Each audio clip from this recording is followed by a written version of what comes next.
So this way we can find the field. अब next हम discuss करेंगे if field is given then how to find the potential. Potential से field and by differentiating the potential you can find the field. If suppose field is given then how to find the potential? उसका उल्टा field to potential. Field to potential. अभी electric field अपने को दिया हुआ है तो हमको पोटेंशियल निकालना है, change in potential.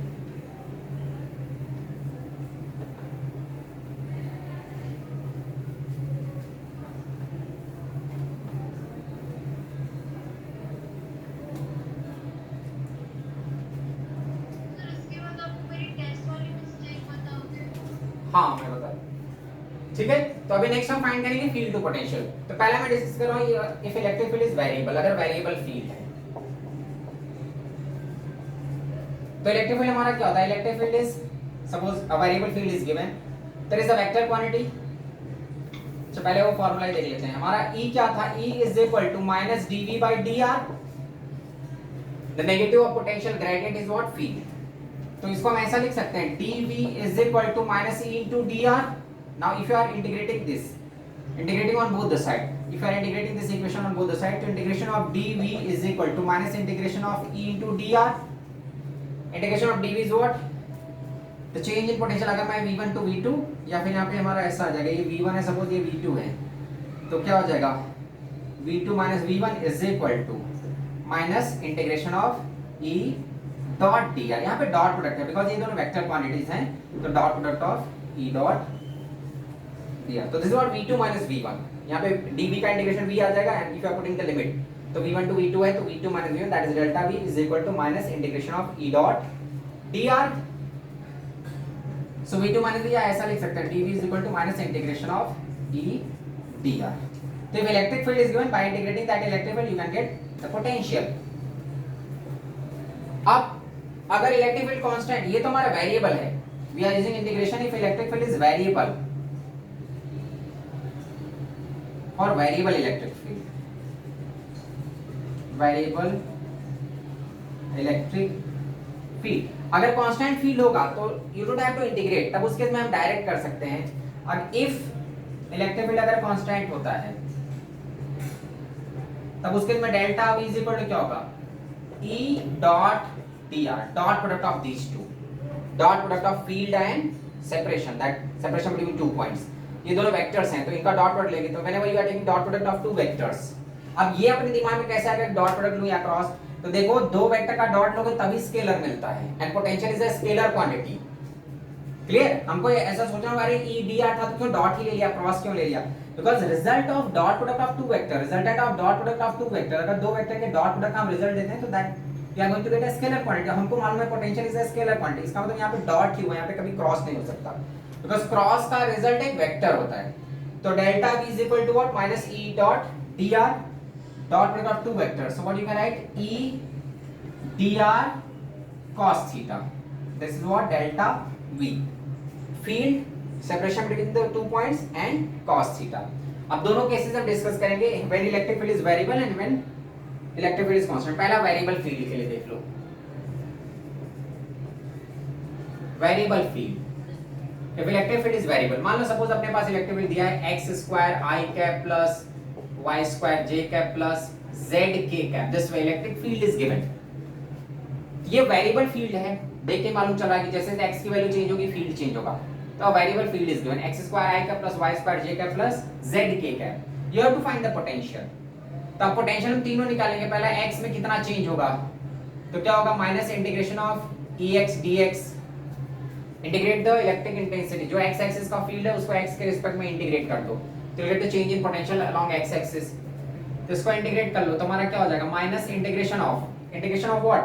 What is the field along x axis? That is x square. तो integration of x square dx, तो vx की वैल्यू क्या आ जाएगी अपनी? माइनस x स्क्वायर का integration is 2x. In the similar way में vy is what? Minus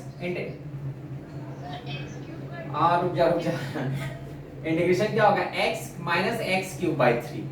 ठीक है.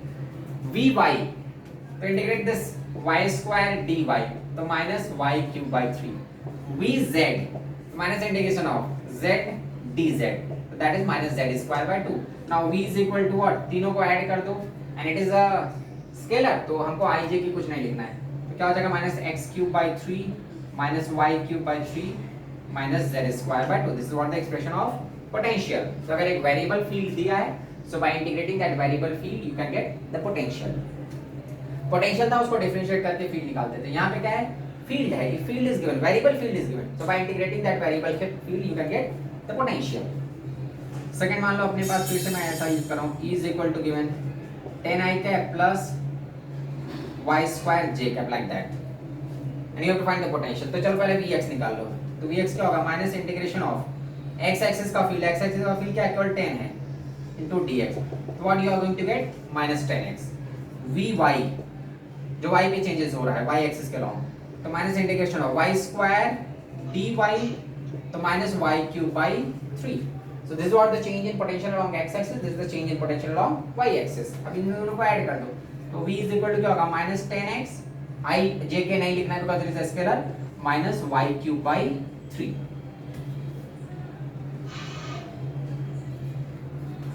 Third example, if suppose field is given 10x I cap plus y square, थोड़ा मिक्स करके मैं देता हूं,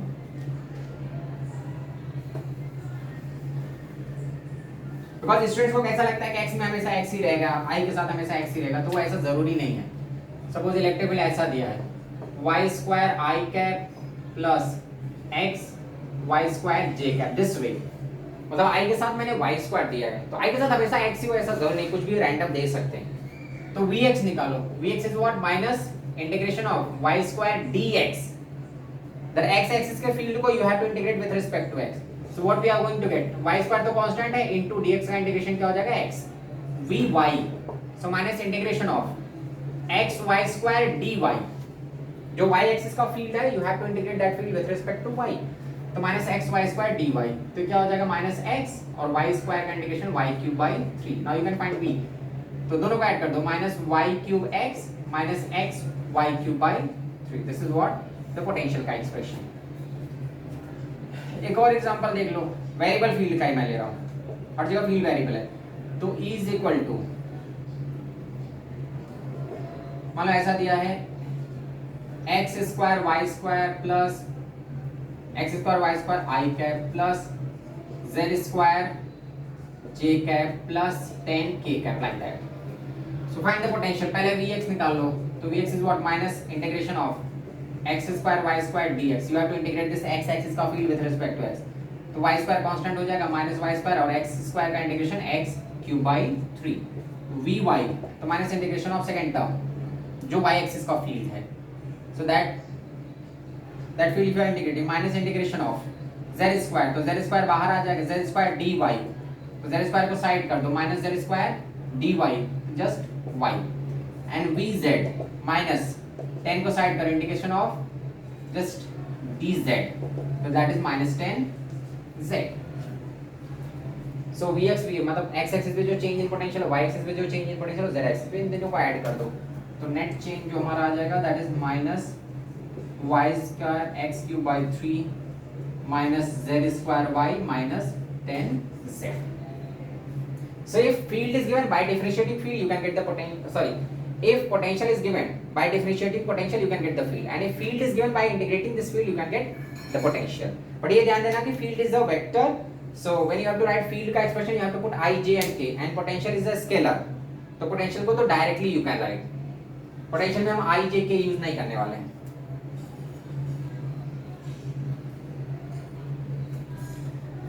अभी तक जो हम लोगों ने केसेस डिस्कस किया है, या पोटेंशियल जो फील्ड है that field is variable, so from a variable field how you are finding the change in potential. Next, अगर फील्ड कांस्टेंट होता है, तो अगर फील्ड कांस्टेंट है तो no need to use integration, directly you can take the dot product जो मैंने यहाँ पे बताया. If potential is field is variable, you have to use integration, and if field is constant then directly you can use E dot dr cos theta. मान लो एक constant field है, constant electric lines का field है और उसमें हमको change in potential बताना है, तो सिंपली हम डॉट प्रोडक्ट ले सकते हैं, वहां पे इंटीग्रेशन की जरूरत नहीं है.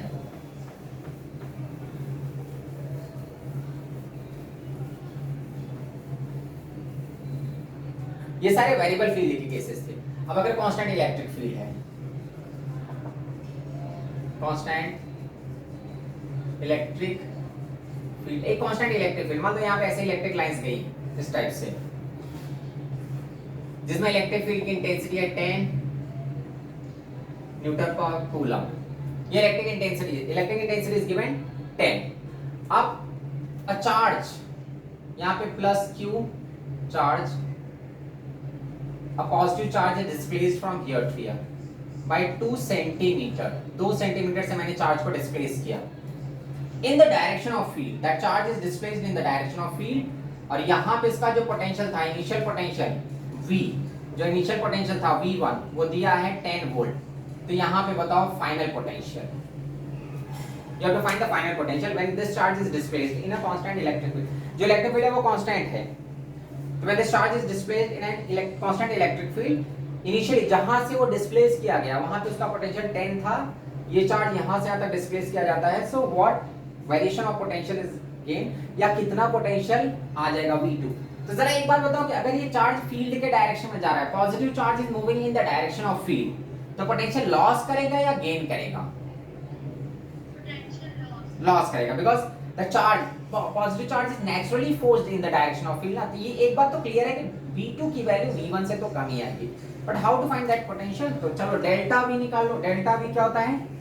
E dot dr। अब यहाँ पे cos थीटा लेते हैं तो cos 0 है, बिकॉज इलेक्ट्रिक फील्ड का डायरेक्शन है। इलेक्ट्रिक इंटेंसिटी कितनी है? 10। dr कितना गया? 2 मीटर ले लेता हूं मैं, यहाँ पे 2 मीटर, तो कितना हो गया? 2।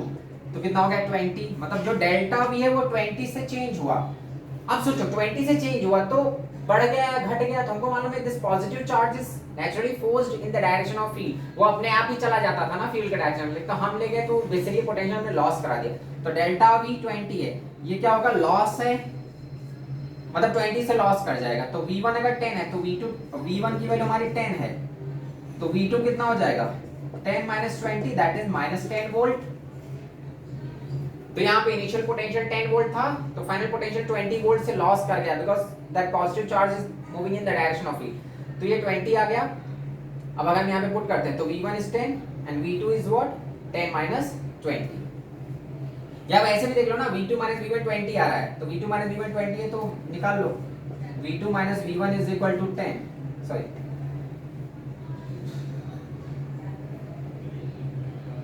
एक सेकेंड, ये लॉस है ना, तो V2 minus 20 से लॉस किया, तो V2 minus V1 is equal to what? minus 20। और V2 हमको निकालना है, तो V2 is equal to minus 20 plus V1, that is minus 20 plus 10। So what we are going to get? minus 10। So initial point में potential plus 10 था, जहाँ पे finally वो पहुँचता है वहाँ पे potential क्या हो जाएगा? minus 10। ये ध्यान देना कि that positive charge is moving in the direction of field or against the field। On the basis of that you can decide whether potential gain करेगा या loss करेगा। हाँ, टेंशन मत लो, ठीक है। ये मैं वेरिएशन बताता हूँ, फिर मैं क्वेश्चंस देता हूँ।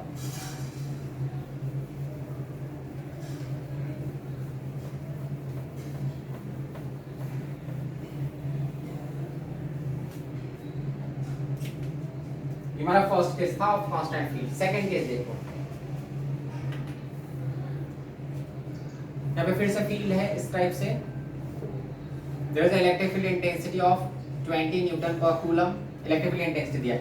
मैं यहाँ पे एक माइनस क्यू चार्ज देता हूँ, that minus Q charge is displaced by 4 metre, और जहाँ पे इनिशियली वो था वहाँ पे पोटेंशियल दिया है 100 volt. So find the final potential, V जो अपने को निकालना है। तो फिर से ये नेगेटिव चार्ज है, negative charge is moving against the field, तो ये क्या करेगा? पोटेंशियल लॉस करेगा या गेन करेगा?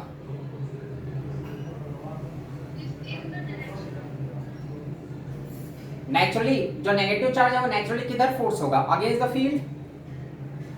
तो यहाँ पे भी तो वही हो रहा है ना, ये अगर इसको हम नहीं भी ले जाएंगे तो भी अपने आप चला जाएगा ना। तो basically this negative charge is forced against the field, electric field towards positive x axis है।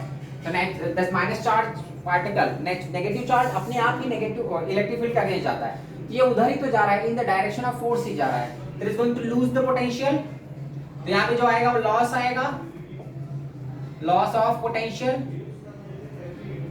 because we are not, the charge is not moving against the field, that charge is moving in the direction, sorry, the charge is not moving against the electrostatic force, it is moving in the direction of electrostatic force. Positive charge naturally force होता है field के direction में, negative charge is naturally forced against the field. तो ये उधर ही तो जा रहा है ना, लेफ्ट साइड ही तो लेके गया मैं. तो फिर से क्या करो, delta V is equal to E dot dr. E कितना है हमारा 20 और dr कितना है 4. 80 से लॉस किया तो डेल्टा V हमारा क्या होगा, लॉस है ये. डेल्टा V क्या होगा, V2 माइनस V1. लॉस किया तो हमारा कितना हो जाएगा, -80.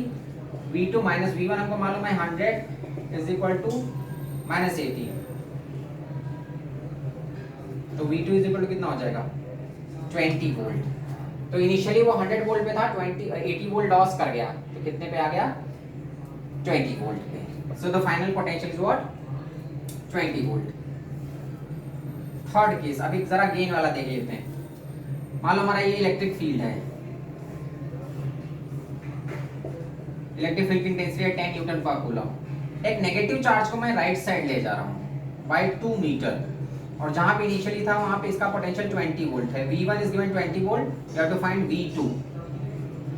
सो negative charge is moving in the direction of field. तो नेचुरली क्या होता है, नेगेटिव चार्ज अपने आप फोर्स होता है अगेंस्ट द फील्ड. जो इसको इलेक्ट्रिक फील्ड फोर्स करता है वो अगेंस्ट द फील्ड ले जाता है, लेकिन हम उसको फोर्सफुली राइट साइड ले जा रहे हैं.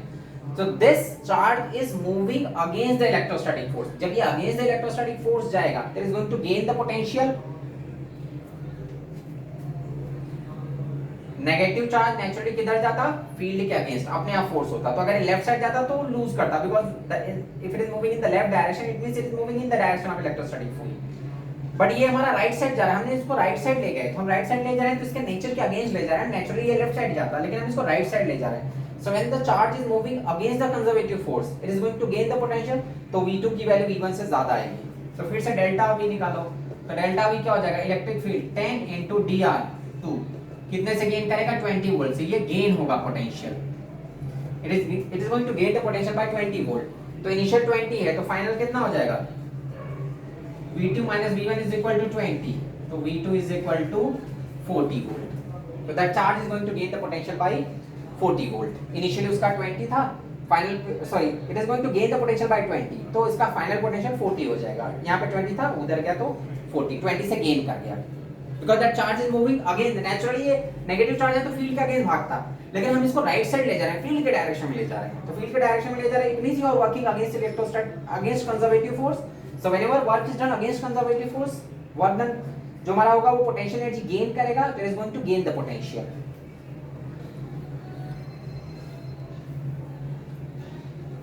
समझा यहाँ तक? अब अगर सपोज करो एक चार्ज घूम के वापस अपने पोजीशन पे आ जाए, मतलब जहां से वो स्टार्ट कर रहा है वहीं पे आ गया वापस. ये कौन सा एग्जांपल है? हाँ, तो उसमें डेल्टा भी 0 हो जाएगा क्योंकि लौट के वहीं पे आ गया वो.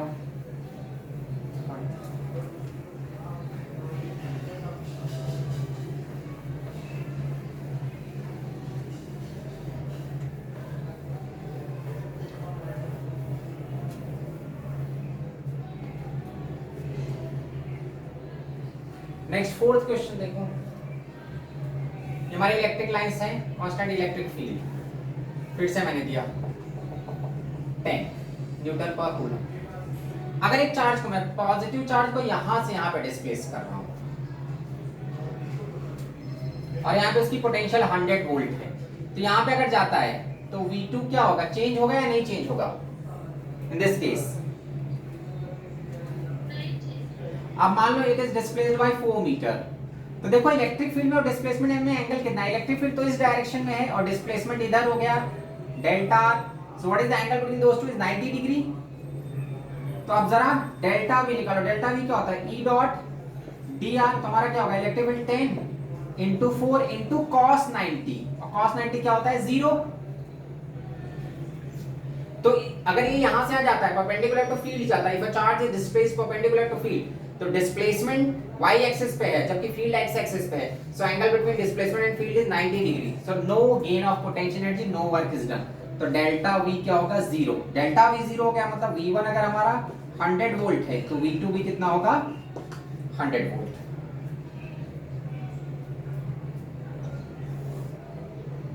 फिफ्थ देखो, अगर मान लो ये कुछ एंगल बना के जाए, the same field,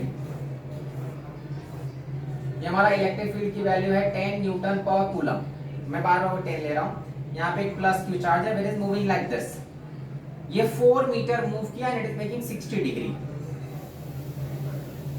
positive charge है, तो if it is displaced by 4 metre and it is making 60 degree with the field, जो फील्ड है उसके साथ ये 60 डिग्री बना रहा है, तो is it going to gain the potential or lose the potential? It is a positive charge. Positive charge is displaced by 4 meter at 60 degree with the field. तो ये क्या करेगा, पोटेंशियल गेन करेगा या लॉस करेगा? हाँ लॉस कर, यहाँ पे इनिशियल पोटेंशियल दिया है, मान लो initial potential is given 10 volt, find the final potential, यहाँ का पोटेंशियल अपने को बताना है V2, तो क्या करेगा, ये पोटेंशियल गेन करेगा या लॉस करेगा? लॉस ही करेगा, तो यहाँ पे इसके दो कंपोनेंट आएंगे, एक इधर आएगा इधर, तो हमको इस वाले कंपोनेंट से तो कोई मतलब है नहीं, वो पोटेंशियल चेंज नहीं करेगा, इसका हॉरिजॉन्टल कंपोनेंट लेंगे तो कितना आएगा 4, तो मतलब ओवरऑल ये चार्ज फील्ड के डायरेक्शन में गया ना, पॉजिटिव चार्ज फील्ड के डायरेक्शन में चला गया, तो पॉजिटिव चार्ज अगर फील्ड के डायरेक्शन में गया तो वो it is going to lose the potential, यहाँ पे लॉस ही होगा। तो अब देख लो डेल्टा V क्या हो जाएगा, E dr cos 60, because there is making angle between field and potential towards 60, field and dr, तो इलेक्ट्रिक फील्ड कितना है 10, dr कितना हो गया 4 into cos 60, cos 60 is half, तो 20 वोल्ट, सो ये 20 वोल्ट से लॉस करेगा, अब हमको V1 10 है ना, तो जो डेल्टा V है वो -20 है, लॉस कर गया, तो -20 लिया मैंने, ये क्या होगा V2 - V1 is equal to -20, तो V2 कितना हो जाएगा -10, तो इनिशियली वो 10 वोल्ट पे था, 20 वोल्ट से लॉस कर गया, तो फाइनल पॉइंट पे इस पॉइंट पे पोटेंशियल कितना होगा -10। तो ये ध्यान देखो कि that charge is moving against, मतलब अगेंस्ट द कंजर्वेटिव फोर्स और इन the direction of conservative force. अब एक में ऐसा क्वेश्चन होगा जिसमें वो चार्ज वापस टर्न होके वहीं पे आ जाएगा। ये सारे के सारे कांस्टेंट फील्ड वाले हैं क्वेश्चंस। यहाँ पे हमारा फील्ड इज गिवन सपोज ऐसा, फील्ड की वैल्यू 20 न्यूटन पर कूलम दिया मैंने, बट फील्ड इज कांस्टेंट, जो इलेक्ट्रिक फील्ड है वो कांस्टेंट फील्ड है, मतलब ये पैरेलल लाइंस हैं, यहाँ पे जो electric lines, these are the parallel lines. First case, एक चार्ज यहाँ पे है plus Q, there is a positive charge, ये यहाँ से यहाँ तक डिस्प्लेस हुआ बाय 4 मीटर, फिर ये यहाँ पे गया, मतलब पहले A to B गया, देन B to C गया, बाय कुछ भी डिस्टेंस ले सकते हैं, सपोज 10 मीटर, एक काम करो 4 और 3 मीटर ले लो, तो अपने को ये अच्छे से 5 आ जाएगा, ठीक है। तो first the charge is displaced from A to B, then it is displaced from B to C in a constant electric field, फिर वो C to A आया लौट के, तो 3 केसेस हैं, और A पे जो पोटेंशियल है that is given, potential at A is what 100 volt, तो find the potential at B, B पे पोटेंशियल बताना है अपने को और C पे बताना है potential, clear, find the potential at B and C। अब पहले जरा देखो A से B अगर जाता है तो कोई पोटेंशियल में चेंज आएगा,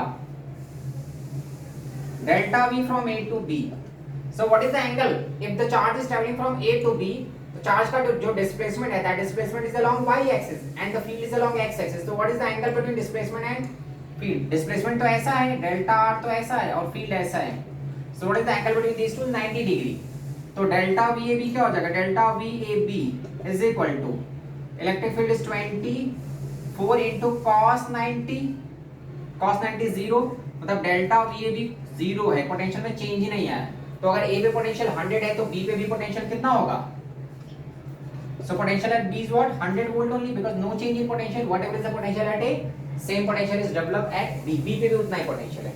B to C देखो, it is a positive charge, so if it is a positive charge which is moving from B to C, so if a positive charge is moving in the direction of field, तो क्या करेगा, potential gain करेगा या loss करेगा, a positive charge which is moving in the direction of field,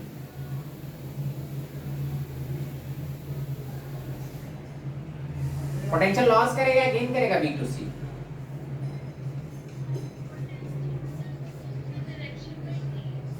direction में नहीं है, मतलब क्या पॉजिटिव चार्ज है ना, positive charge is moving from B to C, it will loss because naturally भी वो उधर ही जाता, naturally that positive charge is attracted in the direction of field, तो उधर ही हम ले जा रहे हैं, तो it is going to lose, तो B to C loss of potential, loss of potential. अब देख लो delta V B to C, delta V B C is equal to field कितना है हमारा 20 इंटू डिस्प्लेसमेंट कितना है 3 और एंगल 0 है तो 1 ही हो गया, तुम्हारा कितना हो गया 60 वोल्ट से लॉस है, मतलब जो डेल्टा वी बी सी है वो -60 वोल्ट का लॉस होगा, तो बी पे हमको मालूम है, तो V C minus V B is equal to -60 because वो लॉस था इसलिए मैंने -60 लिया, तो V C minus V B is equal to what -60। अब वी सी हमको निकालना है, वी बी मालूम है, तो V C minus V B कितना है 100 इज इक्वल टू -60। एक सेकंड कुछ गड़बड़ हो गया क्या, बी टू सी ना, तो वी सी माइनस वी सी ये 60 आ रहा है, तो ठीक है यहाँ पे पुट कर दो, सब्स्टिट्यूट कर दो वैल्यू, मैं और वैसे भी फाइनल माइनस इनिशियल ले रहा हूँ, रुक जाओ कुछ गड़बड़ हो रहा है, हाँ ठीक है, नहीं सही तो था -60 ना, तो V C is equal to what -60 plus 100, ये उधर जाएगा तो 100 ऐड हो जाएगा, तो what we are going to get +40, ठीक है, तो 100 से लॉस कर गया, 60 से लॉस किया तो कितना हो गया +40, तो सी पे पोटेंशियल कितना है +40। नाउ सी टू ए, अब सी टू ए हमारा जो डिस्प्लेसमेंट है वो दिया नहीं है, but you can calculate by Pythagoras theorem, so C to A अगर जाते हैं C to A, so C2A a positive charge is moving against the field, देखो यहाँ पे पॉजिटिव इधर से इधर आया, तो if a positive charge is moving against the field that is going to gain the potential or lose the potential, if a positive charge is moving against the field potential loss करेगा या gain करेगा,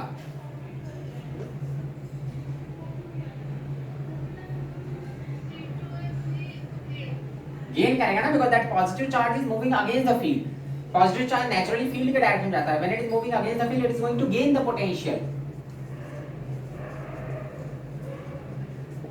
तो C2A gain करेगा, अब delta V C2A निकालो, तो अब हमारा देख लो एंगल क्या बनेगा, ये हमारा 345 है, सॉरी 345 है, तो ये एंगल कितना हो जाएगा, वो 37 और 50, ये 90 हो गया, नहीं 60 नहीं बनेगा, 345 वाला है ना ट्रायंगल, तो यहाँ पे कितना हो जाएगा 53 और यहाँ पे कितना हो जाएगा, हाँ ये 53 है, तो ये कितना हो जाएगा 37, ठीक है। अगर 345 वाला ट्रायंगल होता है तो यहाँ पे एंगल कितना होता है 53 और यहाँ पे कितना होता है 37, मतलब समझो 5 और 3 के बीच में जो एंगल होता है दैट इज 53, साइड सी देख लो 5 3 है तो 53, तो सी है, अब इसको रिजॉल्व करोगे अगेंस्ट द फील्ड, तो व्हाट इज द एंगल, अब यहाँ पे देखो इलेक्ट्रिक फील्ड किस डायरेक्शन में, इस डायरेक्शन में, that electric field is in this direction और डी आर हमारा ये डायरेक्शन में है, delta R, so what is the angle, यहाँ पे एंगल 53 है, ठीक है, यहाँ पे एंगल कितना बन रहा है 53, बट वो डेल्टा नेगेटिव के साथ 53, मतलब डेल्टा पीछे जा रहा है इलेक्ट्रिक फील्ड के, तो अगर हम इसको रिजॉल्व करते हैं तो we are going to get delta V C to A कितना हो जाएगा E डेल्टा cos 53, और हम इसको माइनस डेल्टा लेंगे बिकॉज ये इलेक्ट्रिक फील्ड के एकदम अगेंस्ट है, जिस डेल्टा आर को रिजॉल्व करोगे इस डायरेक्शन में, तो ये अपोजिट है ना इलेक्ट्रिक फील्ड के, तो यहाँ पे क्या हो जाएगा माइनस डेल्टा आर में पुट करना, तो इलेक्ट्रिक फील्ड कितना है हमारा 20 इंटू -5 cos 53 कितना होता है 4/5, ठीक है, कैंसिल हुआ तो कितना हो गया डेल्टा वी सी टू ए,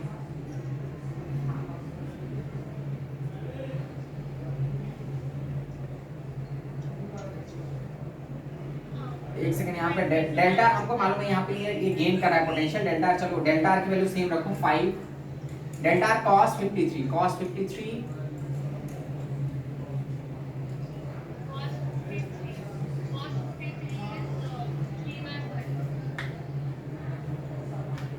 नहीं cos 53 तो 4 वो सही है, cos 53 गलत है शायद, 3/5 होगा ना, एक सेकंड, हाँ 3/5, so 20 into 5 into 3/5, और जो देखो angle you have to take the angle between delta and any, तो एक्चुअली हमको ये थीटा लेना होगा, ये कितना हो जाएगा 180 - 53, ठीक है, तो जब हम cos 180 माइनस थीटा करेंगे ना तो माइनस cos थीटा अपने आप आ जाएगा। चलो जाने दे, तो ये एंगल ले लो, तो क्या हो जाएगा cos 180 माइनस 53, तो cos 180 माइनस थीटा मतलब सेकंड क्वाड्रेंट में वो नेगेटिव ही रहेगा, तो माइनस 3/5।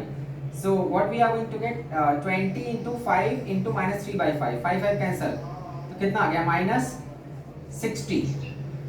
ये c क्या लिख दिया मैंने, delta v from c to a, तो 60। तो अब ये क्या हो जाएगा, vc minus va is equal to minus 60।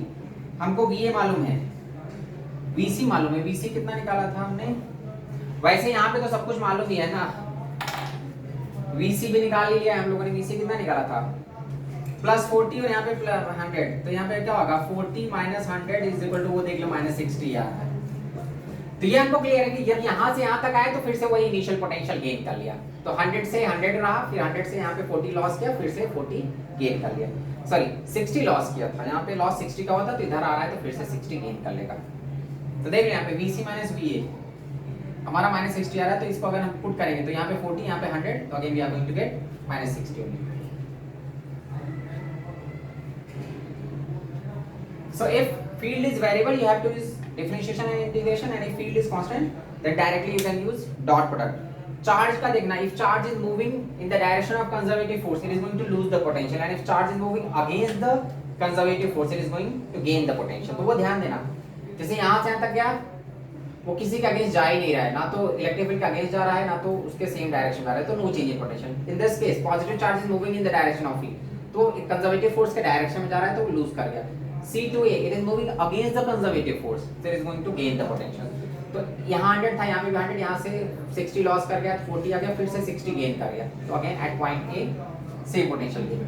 तो वो ऐसे भी देख लो, यहाँ से यहाँ तक आएगा तो वो गेन करेगा, तो again it is going to get 100। मतलब जिस पॉइंट से हम लौट के किसी भी रास्ते पे आते हैं सेम पोटेंशियल, जितना B to C लॉस किया था उतना C to A गेन कर लेगा, बिकॉज इसका कंपोनेंट लोगे तो C to A again it is going to gain the same potential.